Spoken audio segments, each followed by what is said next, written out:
Assalamualaikum warahmatullahi wabarakatuh. Alhamdulillah, untuk pertemuan satu ini kita langsung belajar walaupun online, tetap semangat ya. Perkenalkan, nama saya Bu Embun Fajarwati, biasa dipanggil Bu Embun. Di pertemuan satu ini logika dan algoritma itu membahas mengenai pengertian dasar logika dan algoritma. Kontrak perkuliahannya kita dari pertemuan 1 sampai 6 itu ada materi, lalu pertemuan 7 kuis yang membahas dari materi 1 sampai 6, UTS-nya di pertemuan 8, pertemuan 9 sampai 14 materi lagi, lalu pertemuan 15 kuis, dan pertemuan 16-nya UAS. Hampir semua mata kuliah seperti itu, kecuali yang KBK atau presentasi. Sistem penilaiannya absensi 20%, karena absen 20%, jadi usahakan absensi itu penuh, full. Tugas juga sangat besar, nilainya 25%, jadi kalian harus mengerjakan tugas selalu. Nanti yang tugas terbaik insya Allah akan saya berikan hadiah. Lalu UTS 25% dan UAS 30%. Kita akan mulai membahas tentang logika dan algoritma. Ini sering sekali pertanyaan ini keluar ketika kalian TA tugas akhir dengan TA-nya itu kompre, bukan mengerjakan aplikasi ya. Apa sih logika dan algoritma? Logika pertama kali dikenalkan oleh Aristoteles, sedangkan algoritma diperkenalkan oleh Abu Ja'far Muhammad Ibnu Musa Al-Khawarizmi. Ini ilmuwan Persia. Kitabnya Al-Jarwal Mukabala. Logika adalah lingkungan filsafat, prinsip logika sesuai dengan penalaran yang tepat. Jadi logika itu adalah penalaran yang tepat. Yang kedua adalah berpikir valid sesuai aturan. Itu aja.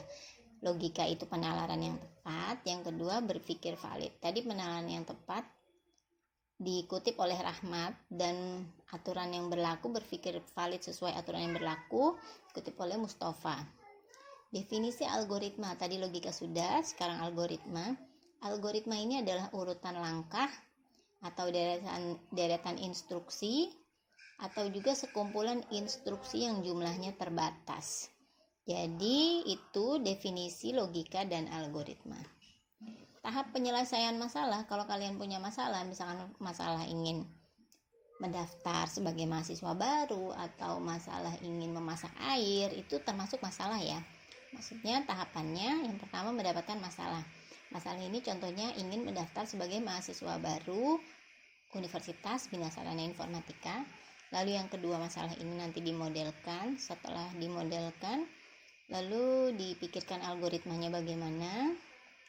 Setelah algoritma sudah mendapat, kemudian dibuatkan program bisa menggunakan C++, atau bisa menggunakan Java, atau bisa menggunakan desktop atau web.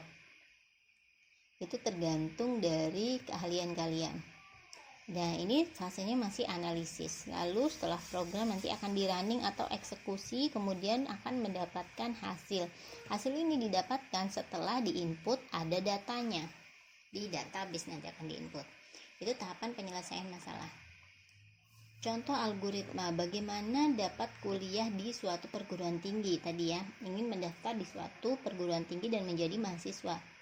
Algoritmanya kalau kalian ingin menjadi mahasiswa, yang pertama pilih perguruan tingginya dulu di mana. Lalu yang kedua adalah mengisi formulir. Setelah memilih, mungkin bisa ditambah datang ke tempat kampus tersebut, lalu mengisi formulir. Setelah itu mengikuti tes masuk. Jika lulus masuk, jika tidak maka gagal. Atau mungkin jika tidak, ada juga yang diulang lagi, bisa daftar lagi di tahun berikutnya. Yang kelima adalah setelah lulus daftar ulang atau bayar SPP. Ini sama dengan ketika kita mendaftar SMP, SMA atau yang lainnya.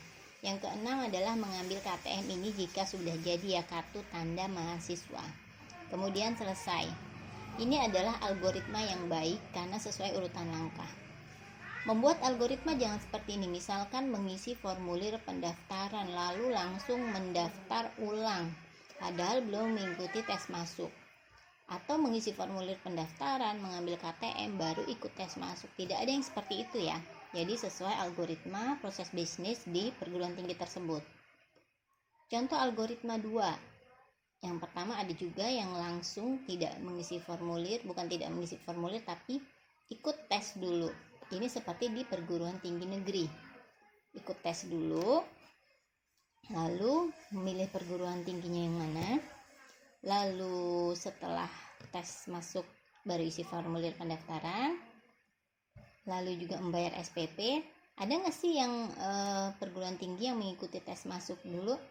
Perguruan tinggi negeri memang mengikuti tes masuk dulu, tapi di awal itu biasanya dia ada isian seperti form juga ya. Jadi kalau ikut tes masuk dulu baru pilih perguruan tinggi, ini salah. Yang pasti kalian harus memilih perguruan tinggi dulu. Nah, setelah memilih perguruan tinggi baru mengikuti tes, baru isi formulir, itu ada. Tapi kalau tes dulu baru pilih perguruan tinggi, itu nggak ada. Karena kalau tes dulu perguruan tinggi mana yang kita mau tes, itu pasti masih bingung. Dan ini algoritma di sini masih kacau balau atau berantakan ya urutannya. Setelah formulir bayar SPP jika lulus tes-tesnya di sini tapi lulusnya di nomor 5. Nah, ini algoritma tidak baik karena tidak logis. Contoh algoritma ketiga, ini membuat mie instan. Kalian sudah tahu semua mie instan ya, apalagi merek tertentu kalian pasti sudah sering makan. Yang pertama, kalau kita mau buat mie, merebus air. Sebelum merebus air, pastinya kita bisa ditambahkan menyalakan kompor, lalu menyiapkan panci dan airnya, lalu merebus air, masukkan mie ke dalam air mendidih, lalu mie-nya telah matang, lalu dituang ke mangkok, masukkan bumbunya dan diaduk sampai rata. Itu algoritma membuat mie instan yang baik. Nah, ini algoritma bisa juga merebus air, ini algoritma yang lain. Masukkan mie, masukkan bumbu masak. Bisa juga bumbu masaknya itu dituang ke dalam air yang mendidih, atau bisa juga bumbunya ditaruh di mangkok, mie-nya baru setelah mendidih baru diangkat dan diaduk dengan bumbunya sesudah di mangkok. Kalau ini diaduknya masih di panci lalu dituangkan mie ke dalam mangkok. Ini algoritmanya bisa beragam langkah dan urutan sesuai dengan selera atau kesukaan orang kalau membuat mie instan. Tapi kalau untuk algoritma yang resmi seperti pendaftaran, itu sesuai proses bisnis di perguruan tingginya. Karakteristik algoritma yang pertama adalah langkahnya terbatas, jadi tidak terus-menerus ada. Yang kedua adalah setiap langkah itu ada definisinya. Definisinya harus tepat dan tidak membingungkan atau ambigu. Yang ketiga adalah punya 0 atau lebih masukan input, punya inputan, intinya seperti itu. Jadi langkahnya terbatas tadi ya, kayak seperti memasak mie, mungkin dari nomor 1 sampai selesai. Nomor 6 tidak mungkin terus-terusan memasak. Lalu juga harus definisi dengan tepat, tidak boleh ambigu langkahnya. Kalau merebus air, jangan tulisannya merebus panci ada apanya. Yang ketiga harus ada inputan, bisa atau mungkin tidak memiliki inputan 0. Lalu yang keempat ada output, tadi inputannya masukkan mie, outputnya adalah mie yang matang.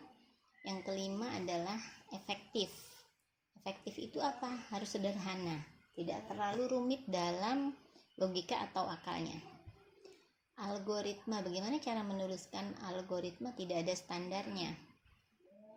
Lalu semua bahasa ada dasarnya tapi tidak ada standarnya. Setiap programmer itu pasti beda-beda dalam menuliskan algoritma. Contohnya adalah ada algoritma perulangan atau loop dan percabangan atau kontrol.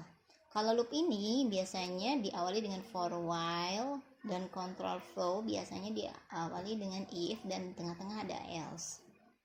Contoh algoritma yang menjumlahkan 2 bilangan dan mencetak hasilnya. Yang pertama adalah baca bilangan A dan B. Jadi bilangan A dan B-nya angkanya berapa, kita masukkan, misalkan A 3, B-nya 2, lalu dihitung A dan B hitung A ditambah B, berarti 2 dan 3, A2, B3, 2 ditambah 3, 5 ya. Nah 5 ini disimpan angkanya pada C. Lalu yang ketiga adalah ditulis ini sebagai output, dihasilkan nilai C yaitu 5. Berarti inputannya di sini adalah nilai A dan B, yang diinput tadi yang dimasukkan angkanya 2 dan 3. Lalu yang dikeluarkan adalah nilai C yaitu nilai 5. Prosesnya itu adalah proses perhitungan penambahan. Penulisan algoritma dalam pseudocode. Ini contoh penulisannya, algoritma penjumlahan. Ini deklarasi ini berguna untuk pengenalan. Jadi kalau misalkan seperti kalian masuk kelas tidak diperkenalkan maka tidak kenal ya, maka kalau di program itu tidak diperkenalkan nanti akan error. Jadi kalian harus perkenalkan variabel. Ini variabelnya ada 3, A, B, C. Diperkenalkan dahulu sebagai tipe datanya integer. Ini nanti kalian akan belajar tipe-tipe data integer ini. Di dalamnya hanya ada angka. Lalu setelah itu read A, B. Read ini jadi di input A-nya tadi 3, B-nya 2. Lalu C ini diproses A tambah B 2 tambah 3. Lalu setelah ketahuan hasilnya nanti C ini ditampilkan di layar, write C. Nanti C itu hasilnya 5 dan selesai N. Begini ini untuk mengawali. Ini contoh pseudocode atau algoritma. Bahasa pemrograman. Program adalah kumpulan instruksi yang melaksanakan pekerjaan. Itu program. Sedangkan bahasa pemrograman ini adalah bahasa yang dituliskan ke dalam komputer. Contoh bahasanya ada assembly, Fortran, COBOL, Pascal. Ini bahasa-bahasa zaman dulu sih, C++. Ini zaman dulu ya, yang masih dipakai sampai sekarang adalah yang dipakai di banyak bahasa pemrograman ini Java. Python yang sekarang lagi booming. Python, jadi kalian harus belajar benar-benar Python. Namanya seperti ular ya. Bahasa pemrograman lanjutan menjadi 2 macam, ada tingkat rendah, ada tingkat tinggi. Kalau tingkat rendah ini langsung dikerjakan oleh komputer tanpa penerjemah. Contohnya bahasa mesin. Nah, mesin ini biasanya kodenya biner 0101. Jadi mesin ini dalam komputer hanya paham angka 0 dan angka 1, itu biner. Yang kedua adalah bahasa tingkat tinggi. Nah, yang ini ada penterjemahnya. Jadi kalau kita mengetikkan bahasa program read, write, nanti ada penterjemahnya, kemudian bahasa mesin baru, bukan bahasa mesin, kemudian mesinnya baru membaca dan ditampilkan di layar. Contohnya Pascal, COBOL, Fortran, Basic, Prolog, seperti tadi Java, PHP, Python, dan C++. Untuk dasar biasanya kalian akan belajar C++ ataupun Python. Untuk lanjutannya bisa belajar Java. PHP ini adalah untuk yang berbasis web. Bahasa pemrograman Python ini tingkat tinggi, dirancang oleh Guido van Rossum, mudah dipahami, sintaksnya rapi, mudah dipelajari, lalu dapat digunakan oleh aplikasi berbentuk GUI atau desktop. GUI itu Graphic User Interface kepanjangannya. Lalu bisa digunakan untuk mobile, game, hacking, dan IoT atau Internet of Things.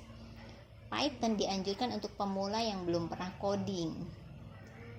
Nah, bahasa pemrograman kita lihat. Ini pada C++. Include ini ada package yang ada di C++. Lalu main ini adalah nanti yang akan di running atau dieksekusi di C++. Code ini mencetak logika algoritma. Return ini mengembalikan nilai. Nanti lalu akan ditampilkan di layar tulisannya logika algoritma. Lalu sintak pada Java adalah menggunakan kelas. Kalau Java kelas-kelas yang semuanya kelas-kelas, metode-metode. Lalu sistem out println, jadi dia pakai println. Kalau di C++ pakai code, kalau di Python pakai print, logika algoritma. Nah, lebih mudah yang mana? Lebih mudah yang Python, karena tinggal print logika algoritma. Tahapan analisa algoritma. Yang pertama, direncanakan algoritmanya, menentukan model dan desain. Lalu yang kedua, menyatakan suatu algoritma. Ditentukan barisannya secara urut. Jadi ini modelnya tadi agar mendapatkan sebuah solusi. Lalu yang kedua, barisannya secara urut. Jadi tadi seperti algoritma tadi ya, algoritma masak telur atau masak Indomie itu secara urut diurutkan dengan benar. Lalu menyatakan suatu algoritma yang pertama adalah bahasa semu, bahasa informal, mengikuti struktur bahasa pemrograman tertentu. Setiap bahasa ini ada strukturnya, contohnya Java itu strukturnya kelas, lalu nanti di dalam kelas ada subkelas. Kalau di dalam C++ itu lain lagi. Main ini adalah induk utama, tempat di runningnya semua program ya. Kalau di Python dia sendiri-sendiri. Yang B, flowchart atau diagram alir. Nah ini tadi urutannya bisa digunakan pseudocode.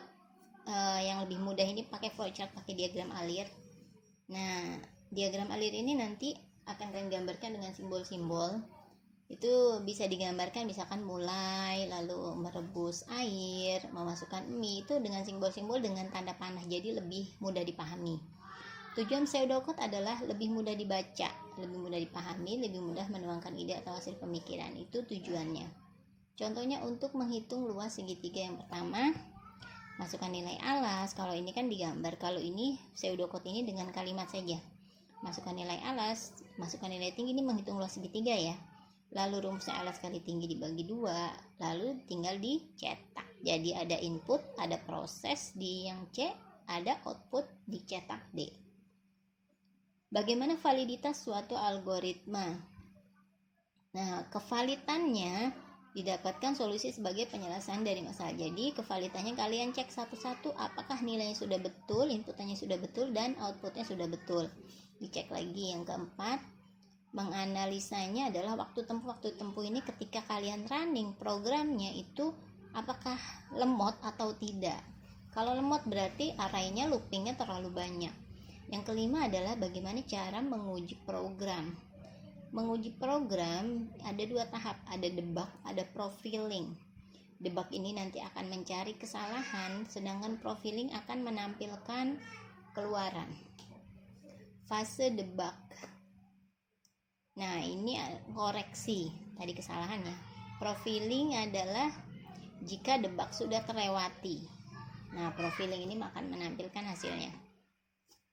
Nah, ini ada tambahan materi, kita lihat di pseudocode konsultasi ibu hamil. Nanti di ibu hamil ini akan ada interface seperti ini ya. Interface-nya ini dia. Nama, jenis kelamin, tanggal lahir, jadi di input semua.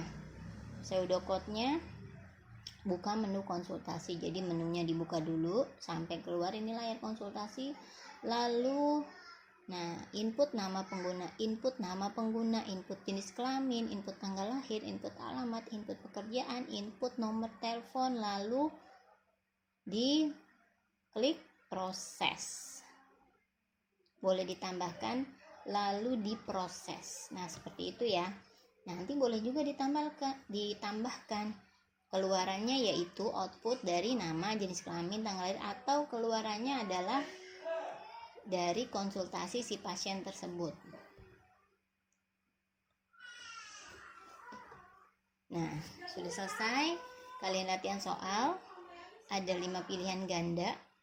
Waktu pengerjaan seminggu, jangan sampai telat, dan pastikan link Google Drive yang kalian upload di MyBase itu bisa kebuka. Kalau kalian bingung untuk memastikan bisa kebuka atau enggak, itu caranya tinggal lihat di channel saya, Embuns, MBUNS review, bahasa Inggris review. Kalian cek di situ bagaimana cara share Google Drive agar terbaca, dan jangan sampai tidak terbaca karena nanti tidak akan dinilai kalau tidak terbaca. Saya akhiri dulu, semoga apa yang saya jelaskan hari ini dapat bermanfaat. Assalamualaikum warahmatullahi wabarakatuh. Jangan lupa diupload ini jawabannya saja 5 soal di MyBase. Sekian.